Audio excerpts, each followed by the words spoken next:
Digital energy is I'm going to put $100 billion into this container, and then I'm going to do a magic trick and it's not here anymore. I don't think there's a single person with a negative opinion that spent 100 hours studying it.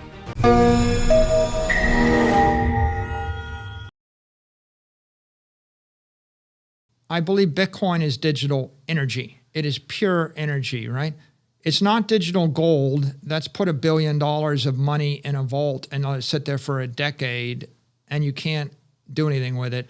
It's not even digital property. Digital property is $1 billion of a digital hotel and I can teleport it from New York to Paris and back again and it's maintenance free and indestructible.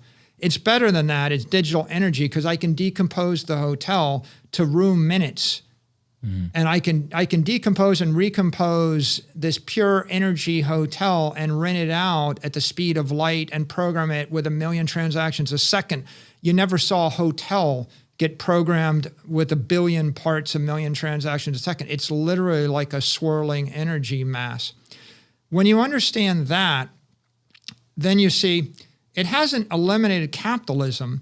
It's simply the $500 trillion digital energy basis of capitalism. It makes sense that you would use it as the foundation to build your family, to build your company, to build your country, to build your city, to build your application, to build your device. You can put it into everything. And now, once you've done that, look, you can back up your family with the balance sheet of Bitcoin. You'll be rich. That doesn't mean you'll be happy. There's a lot of rich families that have a lot of messed up problems, right? You can watch them on television. You can put it on the balance sheet of your company. I have, if I have $7 or $8 billion on my balance sheet, that doesn't mean I don't have to get up and go to work and make the software work and sell the software and listen to the customers. I'm still in a competitive struggle with other like-kind software companies that sell business intelligence software.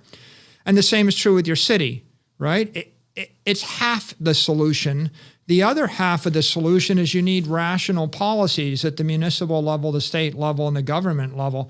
So when you think about it like that, right, you realize that it makes sense and it's going to grow. What's happening is, yeah, you're benefiting from the rest of the network. You can't afford to lose laser-like focus on your family, your company, your country, right? You can't assume that just because you plugged into Bitcoin networks, you can be a crappy retailer or a bad mayor or a bad father, right? So it doesn't solve that problem. I think we boil down to a simple idea, which is everybody's got a balance sheet, everybody's got a P&L. The P&L is your operating business. You better be the best in the world at that thing. The best in the world. If you get distracted, you want to be a good husband, you can't have 6 wives. Yeah, you want to be a good retailer, you better know who your customer is. You still compete against every retail. So your operating business, you got to be really laser-like and good at it. But by plugging your balance sheet into Bitcoin, you have hundreds of millions of people guarding your back that are energizing the network. And it takes me back to a historic observation. History teaches us that the winning civilizations, the winners in the history of mankind, are the civilizations that channel energy more effectively through time and space. Right, and that means, practically speaking, right, the Romans, they were good at killing people. It's not easy to kill people, right? I mean, to raise an army, they didn't show up with bows and arrows and spears. They showed up with industrial-grade artillery that tossed 50-pound flaming balls of shrapnel at you from 500 meters or 1,000 meters away, right, and a navy. So you see that over and over again, right? So the real power of Bitcoin is digital energy. And until you figure it out, if I said to you, what is digital energy? Well, digital energy is I'm going to put $100 billion into this container and then I'm going to do a magic trick and it's not here anymore. But guess what? I can move it at the speed of light 1 billion times a second, and you can't find it, and I can put it into every car, and it'll drive every car on the planet for the next 2 years without fuel. Sounds like a magic spell. It is a magic spell. Any sufficiently advanced technology is indistinguishable from magic. Bitcoin's digital energy, the next best thing is electrical energy. It's not, information. These are not nearly as good. It's 1,000 times better than the thing it's replacing. A lot of people, they can't get their head around it. They don't want to understand it. The conclusion is, if I told you, like, which country is going to win the war? The one that masters air power, right? The first half of World War II was air power, sea power. The British, control the seas, right? Or how about this? Nuclear power? What could nuclear power do for you, right? You think you weren't channeling energy, right? You're channeling energy. So now we're talking about digital energy, and you would ignore it at your own risk. It doesn't guarantee you win, right? What's a gun? A gun is channeling with precision, right? Chemical energy or explosive energy, right? It's pretty obvious if you think about it. Guns, germs, steel, you're channeling energy. Lord help you if you're on the wrong side of that. But if I do hand you the gun, you'll probably win unless you're stupid enough to shoot your own foot off.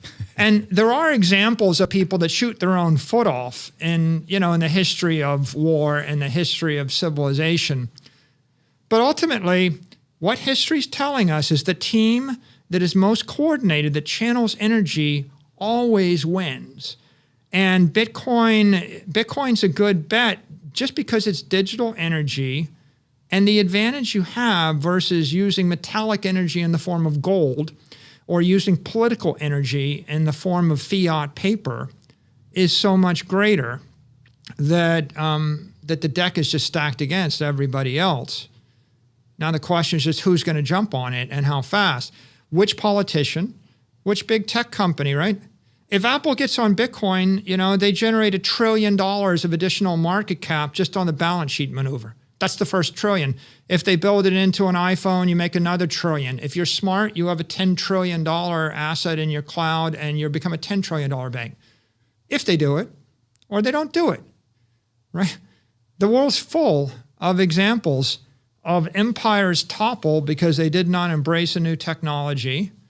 The Romans needed the Etruscans to whiff, and for the Greeks to take their eye off the ball, and then one thing leads to another, and when you get enough power, you start to become more closed-minded. Right? If you have enough money and enough power, you don't need to learn anything new. What we see going on right now is every single powerful person in the world is asked the question, what do you think of Bitcoin? Everybody, the premier of Russia, every world leader, every major investor, every major influencer, everybody's got to have an opinion. Ask yourself the question, how many of them spend 100 hours studying Bitcoin to form an opinion? I don't think there's a single person with a negative opinion that spent 100 hours studying it. I don't think you're out on the limb there. I just think the world's full of people that they haven't spent 10 hours studying it.